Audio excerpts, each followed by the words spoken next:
আর বুঝতে দিতে হবে নাকি রে? এই যে ডিশটা এত ছোট তো, বাচ্চা তো, কাগজটা ওদের ব্যাগে দিয়ে যাওয়া যায়। যাও ম্যাডাম, আসো এদিকে, আসো আসো আসো।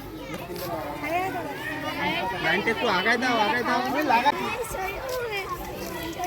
হ্যাঁ হ্যাঁ হ্যাঁ, ওইটাই রবীন্দ্রনাথ দিয়েছিল। এটা আমলকি। এটা আমলকি। রবীন্দ্রনাথ ঠাকুর এই গাছটার নাম কি? এটা গাছের নাম কি? শুকিয়ে যায় না পাতাটা?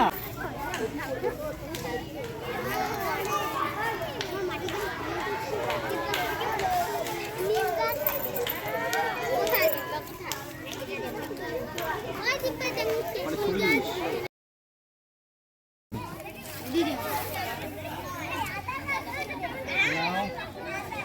নিচে ধরতে এই গাছগুলো নষ্ট হয়, ইয়ে গাছগুলো, সোনা ছুটি ভীষণ ভালো গাছ। কি গাছ লাগবে? কে নিবে? আমলকি খুব কম পাওয়া গেছে। আমলকি সব নেই, এই পাশে দাঁড়িয়ে এরাও দিতে হবে কিন্তু, হ্যাঁ মনে থাকে যেন। যার গাছটা ভালো করে বোনা হবে, সব থেকে সুন্দর হবে, সেই রকম 10 জনকে গিফট দেওয়া হবে। কি দেওয়া হবে? লাগাও।